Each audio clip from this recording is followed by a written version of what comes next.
Hello student, आज हम जिस टॉपिक के बारे में चर्चा करने वाले हैं उस टॉपिक का नाम है जनरेशन ऑफ अ कंप्यूटर। यह कंप्यूटर साइंस सब्जेक्ट से लिया गया एक टॉपिक है जो कि 9 और 10 दोनों के लिए है। यह चैप्टर फर्स्ट का है। तो हम यहाँ कंप्यूटर की पीढ़ी को डिस्कस करेंगे कि किस पीढ़ी में कौन से टेक्नोलॉजी या कौन से कंपोनेंट का उपयोग किया गया है, कैसे कैसे कंप्यूटर इम्प्रूव होता गया और प्रेजेंट टाइम कंप्यूटर किस जनरेशन में है और क्या कंडीशंस हैं इसकी। Generations of the computer. Generation of the computer is based on the when major technological changes occur within the computer, like the employment of the microprocessor, vacuum tubes and transistor. The primary generation is the complex system began about 1946 and there are the 5 generations of the computer till 2022। यानी कि इस पूरे generation में हमें यह जानना है कि कौन कौन सी टेक्नोलॉजी किस किस टाइम इंक्रीज़ हुई, कैसे कैसे चेंजेस हुए जिसमें हम इम्प्लीमेंट किए माइक्रो प्रोसेसर को, वैक्यूम ट्यूब्स को, ट्रांजिस्टर को। ये सारी चीज़ें कैसे कैसे यहाँ पे उपयोग की गई, जो कि 1946 यानी 1946 से लेकर 2022 तक के बीच में 5 जनरेशन यानी 5 पीढ़ियों के बारे में हमें पढ़ना है कि किस पीढ़ी में कैसे कैसे कंप्यूटर का उपयोग किया गया और उसमें कौन कौन सी टेक्नोलॉजी का उपयोग किया गया है और कौन कौन से कंपोनेंट इसमें इस्तेमाल किए गए जिससे कंप्यूटर की स्पीड, स्टोरेज डिवाइस और कैलकुलेशन कैपेसिटी ये सारी बहुत बेहतर से एक्यूरेसी के मामले में 100% हो गई है। इसी चीज़ को हम यहाँ पढ़ेंगे। तो हम आगे डिस्कस करते हैं फर्स्ट जनरेशन को। First generation 1946 to 1956, 1946 to 1956 first generation के कंप्यूटर में हम देखेंगे कि कौन कौन सी टेक्नोलॉजी कैसे कैसे यूज़ की गई। तो हम यहाँ बढ़ते हैं आगे। The first electronic computer used vacuum tube as a serious piece of technology that was ENIAC, which stand for the electronic numeric integrated and calculator. From 1946 to 1956 vacuum tube were widely employed in computers. The first generation computers were very large in size and took up much space in the room because vacuum tubes very large components is used the computers. Even some of the first generation computer were such large in size they took up an entire room.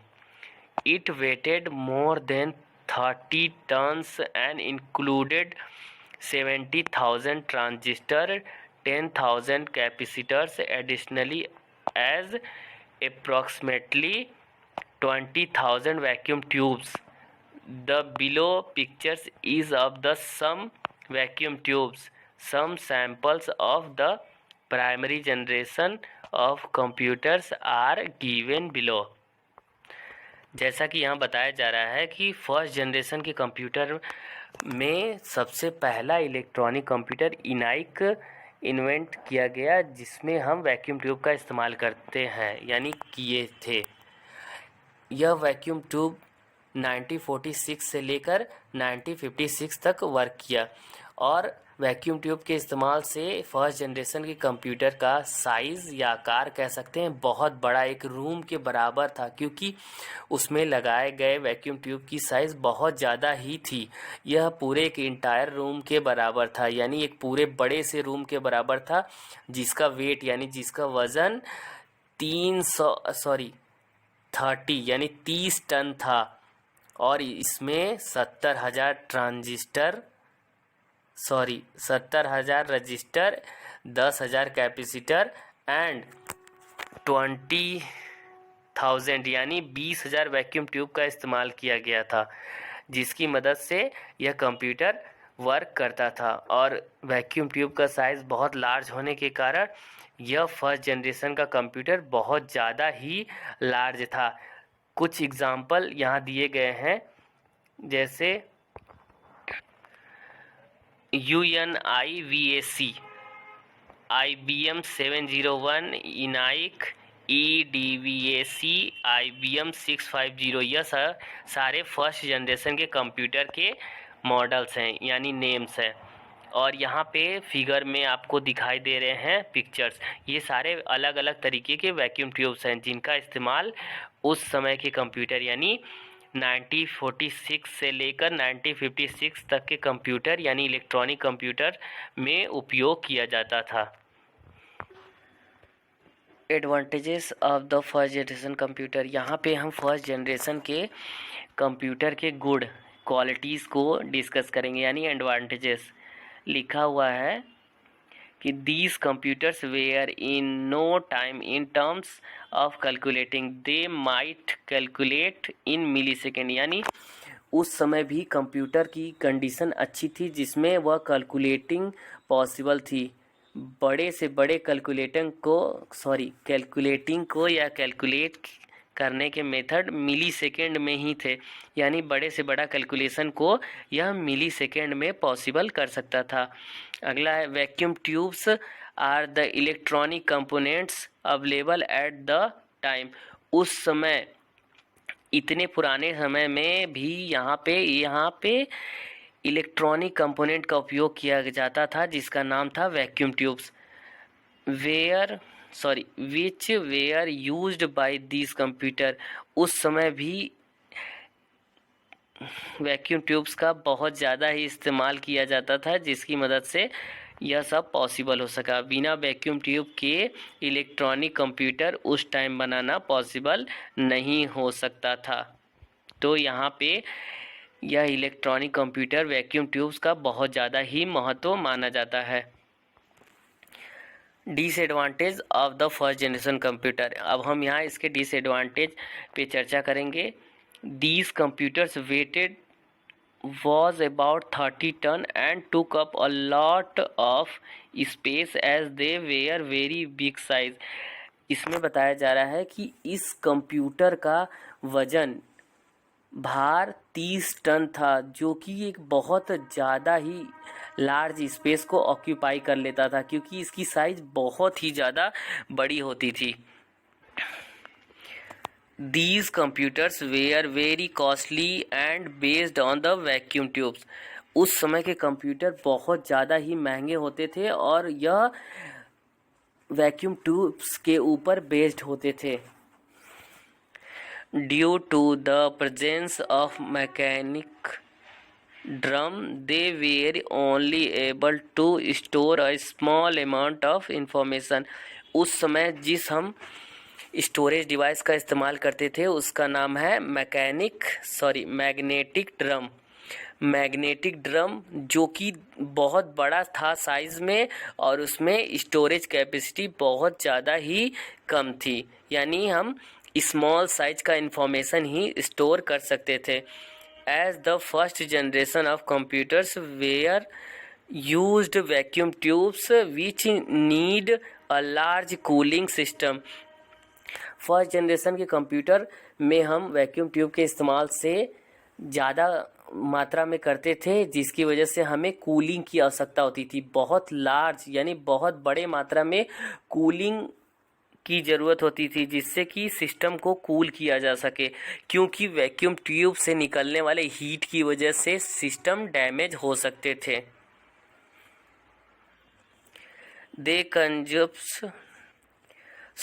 They consumed a large amount of energy and had less work efficiency। यह बहुत बड़ी मात्रा में energy को observe करता था और working area यानी वर्किंग कैपेसिटी बहुत ही ज़्यादा नहीं थी, कम थी, जिससे कि इसकी एनर्जी कैपेसिटी बहुत ज़्यादा ही ग्रहण करने की क्षमता थी जिससे कि आसपास के एरिया में बिजली डाउन हो जाती थी। They needed punch card to give input and had limited programming capabilities। यह यह बहुत ज़्यादा ही लिमिटेड कैपेबिलिटी रखता था और इसे सबसे ज़्यादा पंच कार्ड की ज़रूरत होती थी, जिसके माध्यम से हम इनपुट प्रोवाइड कर सकते थे और इसमें प्रोग्रामिंग कैपेबिलिटीज़ बहुत ज़्यादा ही कम थी। अब हम सेकेंड जनरेशन के कंप्यूटर को डिस्कस करेंगे कि सेकेंड जनरेशन में कंप्यूटर की क्या कैपेबिलिटी थी, कौन सी टेक्नोलॉजी यूज़ की गई, कौन कौन से कंपोनेंट इसमें यूज़ किए गए। सेकेंड जनरेशन 1955 से लेकर 1964 तक चला था और इसके बीच में क्या क्या हुआ, क्या क्या यूज़ किया गया, हम यहाँ देखते हैं। सेकेंड जनरेशन में ट्रांजिस्टर का उपयोग किया जाता है, जैसे कि यहाँ फिगर में दिखाया जा रहा है। Instead of the vacuum tubes, the second generation of computers was supported transistors from 1955 through 1964.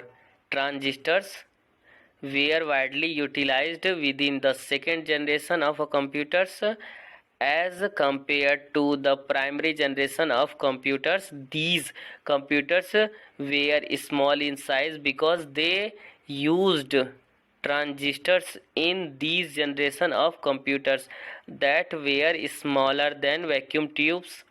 Also, in terms of speed, the second generation of computers was faster and they were cheaper to create.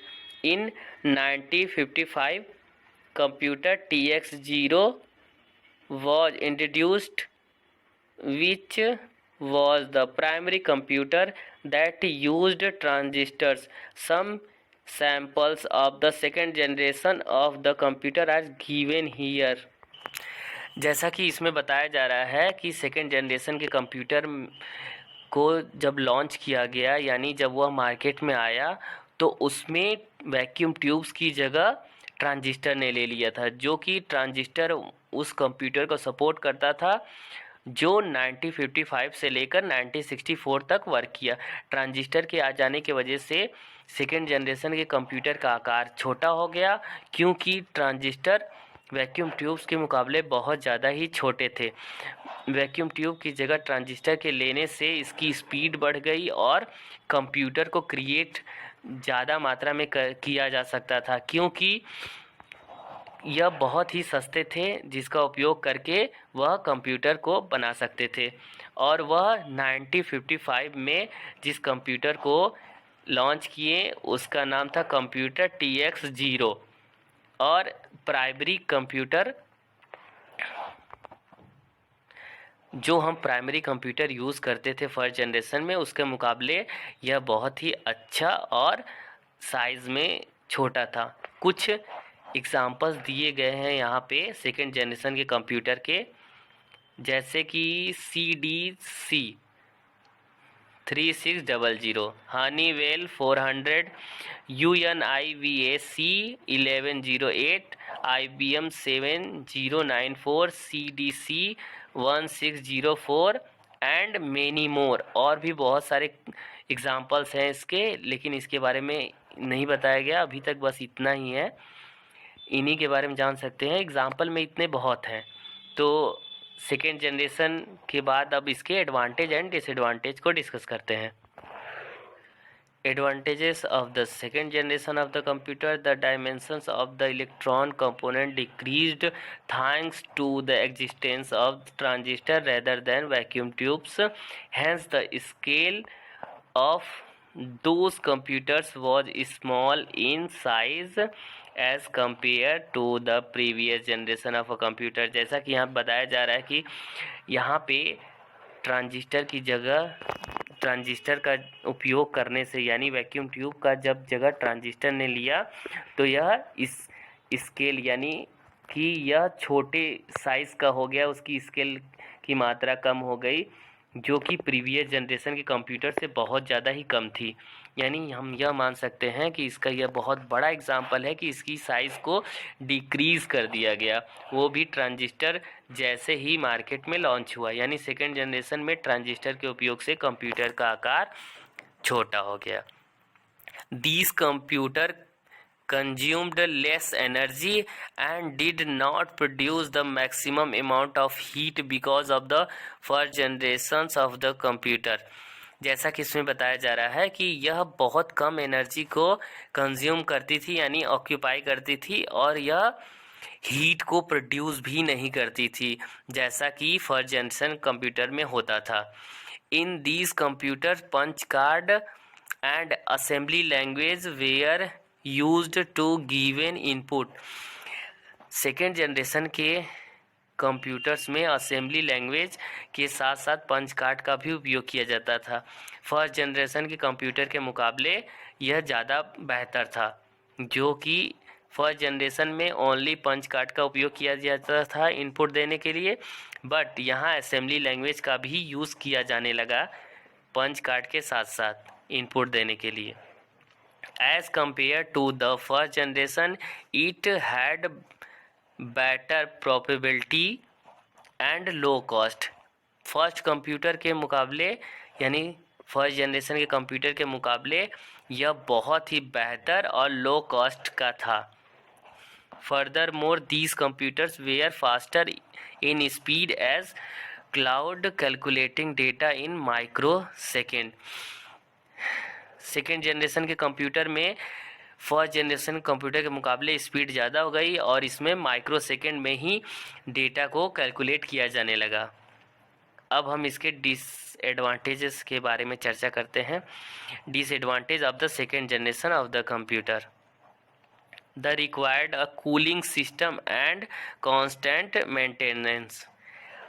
इसको भी cooling system की require पड़ती है और यह constant maintains करना पड़ता है, मतलब इसको बहुत मेंटेन करना पड़ता है और वह कांस्टेंट वैल्यू में ही रहना चाहिए, यानी कि जैसी इसकी कंडीशन शुरू में रहती है वैसी ही कंडीशन में वो हमेशा रहना चाहिए, नहीं तो यह वर्क अच्छे से नहीं करेगा। Also these computers were used only for a particular objective. इस कंप्यूटर का उपयोग बहुत पर्टिकुलर ऑब्जेक्टिव के लिए किया जाता था।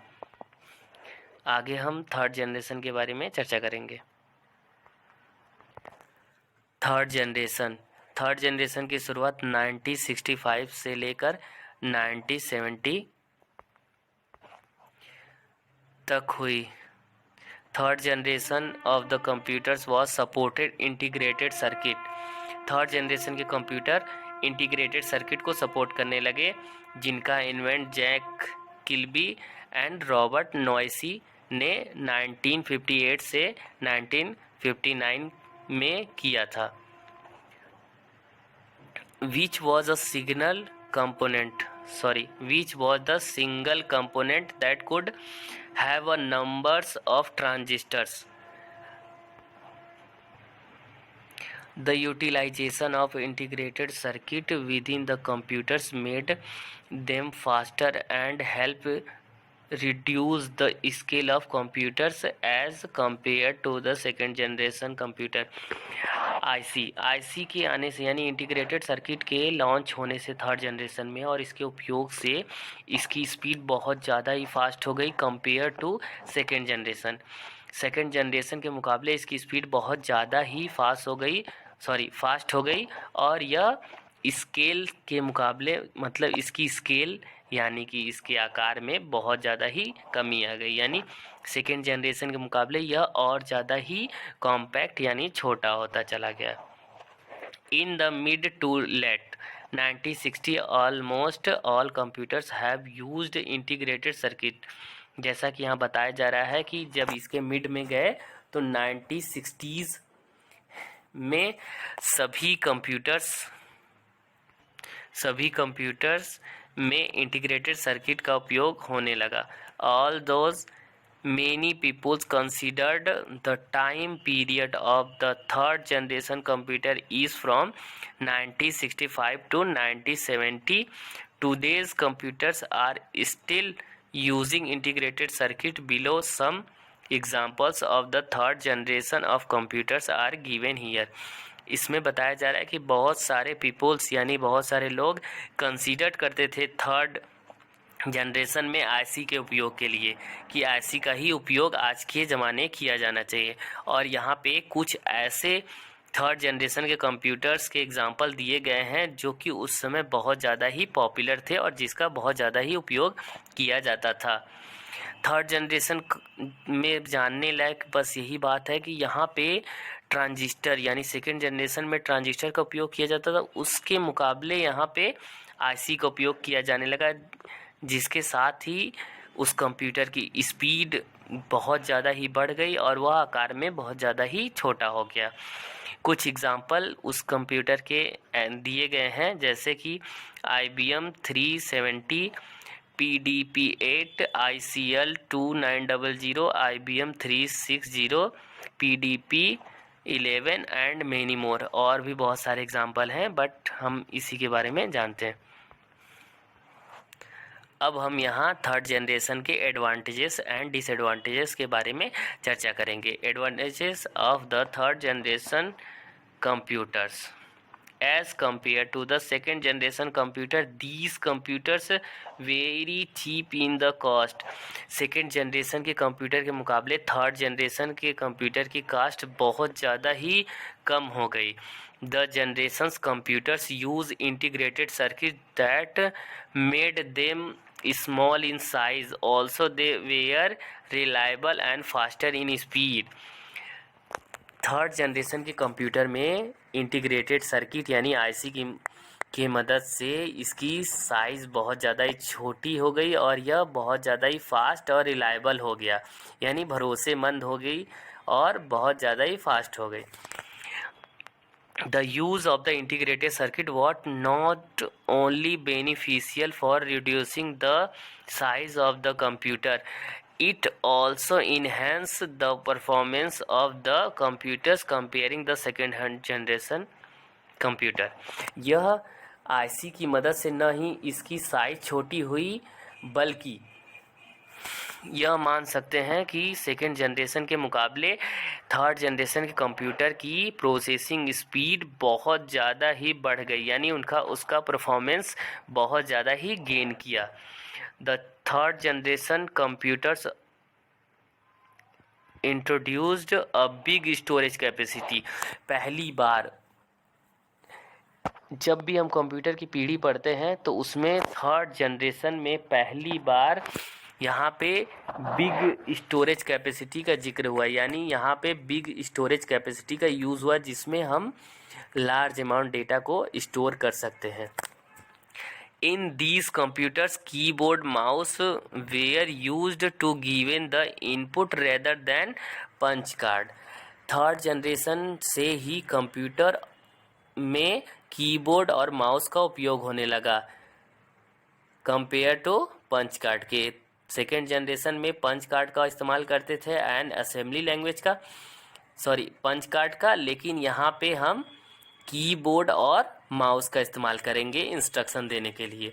These generation computers were must fast in terms of calculations, they decrease the computational time from microsecond to nanosecond। Third generation, ये जो जनरेशन चल रही थी थर्ड जनरेशन, इसमें कैलकुलेटिंग स्पीड, कैलकुलेशन बहुत ज़्यादा ही फास्ट हो गया और यह सेकेंड जनरेशन के मुकाबले में माइक्रो सेकेंड से नैनो सेकेंड में कन्वर्ट हो गया, यानी बड़े से बड़ा कैलकुलेशन हम नैनो सेकेंड में कर सकते थे। Further more better performance, these computer use the operating system and used multiple programming and the concept of the time sharing। Third generation computer में ही ऑपरेटिंग सिस्टम का इस्तेमाल किया गया और यह मल्टीपल प्रोग्रामिंग का मतलब होता है कि एक साथ कई प्रोग्राम को हैंडल करना। और कॉन्सेप्ट ऑफ टाइम शेयरिंग, यह कॉन्सेप्ट ऑफ टाइम शेयरिंग यानी कि टाइम को शेयर किया जाए, ऐसे सिस्टम का उपयोग किया गया, वो भी थर्ड जनरेशन। इतने पुराने टाइम में भी इतना बेहतर इस्तेमाल किया गया कंप्यूटर का, जो कि सेकेंड जनरेशन से बहुत ज़्यादा ही आगे की टेक्नोलॉजी थी। अब disadvantages of the third generation, air conditioning was required by these computer। इस जनरेशन के भी कंप्यूटर को कूलिंग के लिए एयर कंडीशन की ज़रूरत पड़ती थी। The manufacturing of IC chips required a highly sophisticated technology. Also, IC chips are not easy to maintain. यह बहुत ही हाई लेवल की आईसी को रिक्वायर करने के लिए जो इस टेक्नोलॉजी का उपयोग करते थे वह इजी नहीं था मेंटेन करना किसी भी आईसी को। तो यह फोर्थ जनरेशन कंप्यूटर के बारे में अब हम चर्चा करेंगे। इससे पहले हम 3 जनरेशन के बारे में चर्चा कर चुके थे, तो अब हम 4 जनरेशन के बारे में पढ़ेंगे। 4 जनरेशन की शुरुआत 1976 से लेकर 1998 तक हुई थी। यानी कि इस जनरेशन के अंतर्गत कौन से टेक्नोलॉजी का उपयोग किया गया, कौन कौन से कंपोनेंट आए जिसका उपयोग से कंप्यूटर की स्पीड, रिलायबिलिटी, ये सब पे बहुत इफेक्ट हुआ, इसके बारे में देखेंगे। The micro processor commonly called a CPU. Micro processor को कॉमनली हम सीपीयू बोलते हैं, central processing unit. Was used by the 4 generation. इसका यूज़ 4 जनरेशन के कंप्यूटर में हुआ। A micro processor is used in a computer that led to make a computer and more powerful and small in a size as well as fit easily on a desk. Also, microprocessors along the integrated circuit help to introduce the laptop for providing users more comfort. GUI graphics user interface technology was exploited. The IBM 5100, Altair 8800, Micrel and some other older computers that used a microprocessor. Some example of the 4th generation of a computers are given here. जैसे कि इसमें बताया जा रहा है कि micro processor की use से यह इतना ज़्यादा पावरफुल और इस साइज़ में इतना ज़्यादा छोटा हो गया जिसकी मदद से हम इसे एक डेस्क पे रख के यूज़ कर सकते थे, जो कि यूज़रों के लिए बहुत बड़ा बेनिफिट साबित हुआ।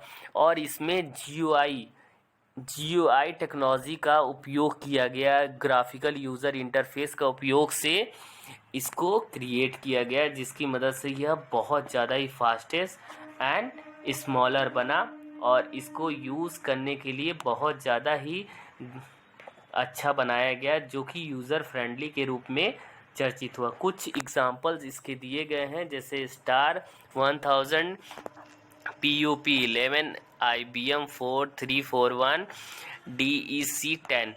इन सभी एग्जांपल्स की मदद से हम ये समझ सकते हैं कि ये सारे कंप्यूटर्स में आईसी की जगह पे 4th जनरेशन के कंप्यूटर की टेक्नोलॉजी माइक्रो प्रोसेसर का उपयोग किया गया। अब हम इसके एडवांटेजेस के बारे में पढ़ते हैं।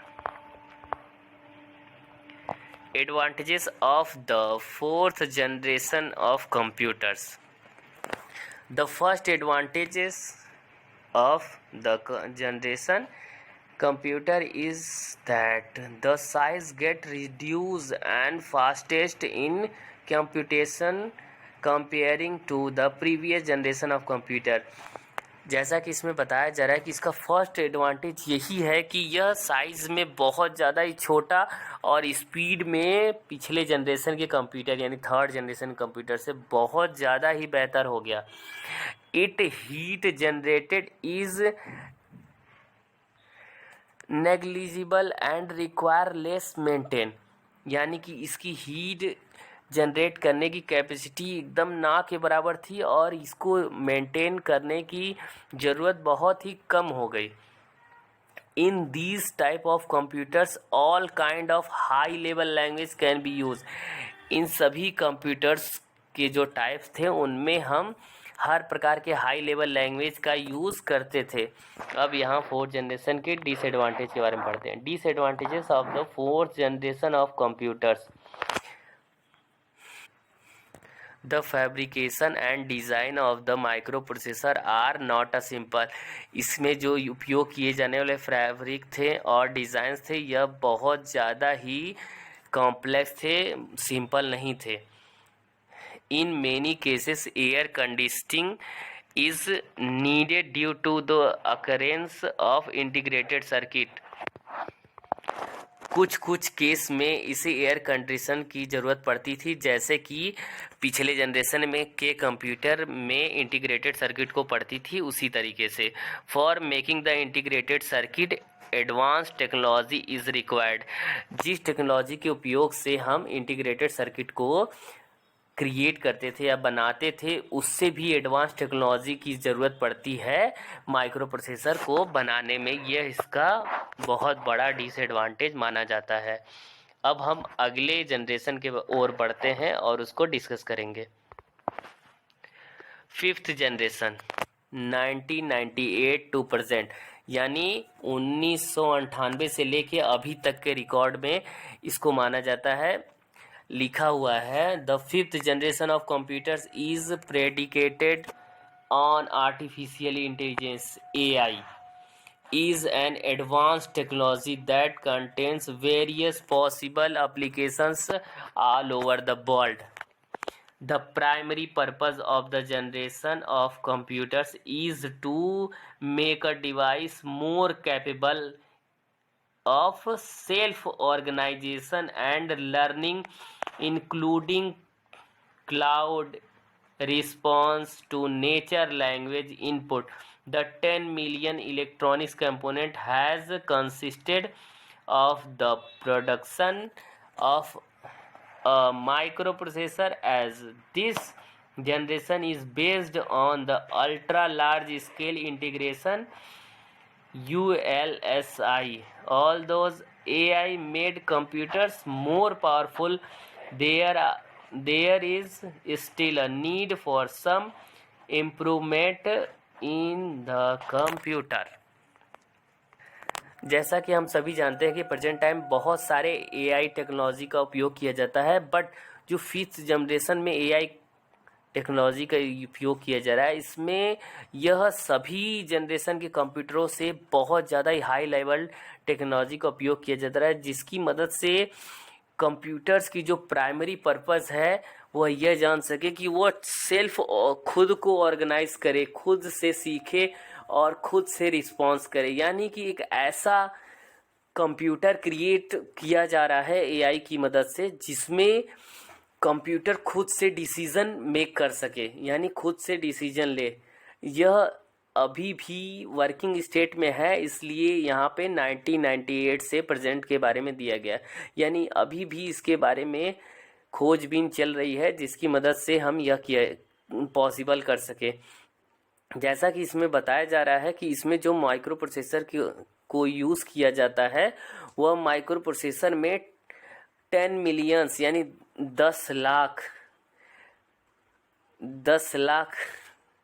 कंपोनेंट का इस्तेमाल किया गया। एक छोटे से माइक्रो प्रोसेसर में 10 लाख छोटे छोटे कंपोनेंट्स को इंक्लूड किया गया है, जिससे कि यह पॉसिबल हो सका है। और इसमें जिस टेक्नोलॉजी का उपयोग किया गया है, उस टेक्नोलॉजी में लार्ज स्केल इंटीग्रेशन का भी उपयोग किया गया है। AI के साथ साथ इसे जोड़कर उपयोग किया गया है, और इससे इस कंप्यूटर की जो स्पीड है और चलने की कैपेसिटी है, बाकी सभी चीज़ में यह बहुत ज़्यादा ही आगे बढ़ गई है। इसके कुछ examples ultra book, Chrome book, desktop, laptop, notebook, ये सारे प्रेजेंट टाइम यूज़ किए जाने वाले ऐसे लैपटॉप्स हैं या कंप्यूटर्स या डेस्कटॉप हैं जो कि बहुत ज़्यादा ही रिलायबल और स्पीडर या फास्टर हैं, जो कि यूज़र के सभी कामों को आसानी से कर सकते हैं। चलिए अब हम इसके एडवांटेजेस एंड डिसएडवांटेजेस के बारे में चर्चा कर लेते हैं। Advantages of the fifth generation of the computers, it has unique features and is available in several size. Fifth generation का कंप्यूटर एक यूनिक कंप्यूटर फीचर्स है जो कि अवेलेबल है सभी साइज़ों में, यानी उसकी बहुत सारी साइजेस हैं जो कि आप जिस साइज़ को लेना चाहते हैं वो ले सकते हैं, मतलब वो कई साइज़ों में अवेलेबल है। It is more reliable and has the ability to work much faster. अभी तक के जितने भी जनरेशन हम देखे या पढ़े उसके बारे में यह सबसे ज़्यादा रिलायबल और बहुत ज़्यादा ही फास्ट वर्क करने वाला कंप्यूटर है। It offers computers that have a more friendly UI यानी user interface including multimedia features. Fifth generation के कंप्यूटर्स बहुत सारे ऑफ़र देते हैं जिसमें कि यूज़र फ्रेंडली यानी कि जो उसका यूज़र इंटरफेस है वो बहुत ज़्यादा ही फ्रेंडली है और इसमें मल्टीमीडिया फीचर्स को भी इंक्लूड किया गया है। अब डिसएडवांटेज देखते हैं। Disadvantages of the fifth generation of computers. In these computers very low level languages are required. इन कंप्यूटर को बहुत ज़्यादा ही लो लेवल लैंग्वेजेस की रिक्वायर पड़ती है जो कि बहुत ही हार्ड होती है। They may be harmful in terms of making human brains doomed and dull. जब इसे क्रिएट किया जाता है तो यह बहुत हार्मफुल होता है, create human brains dooms and dull के लिए बहुत ज़्यादा ही हार्मफुल माना जाता है। यह था generation of computer. I hope आपको यह टॉपिक अच्छे समझ में आ गई हो। अगर कुछ पूछना हो तो आप कमेंट बॉक्स में कमेंट कर सकते हैं या फिर अगर समझ में नहीं आए तो दोबारा आप इसे एक बार सुन सकते हैं। Thank you.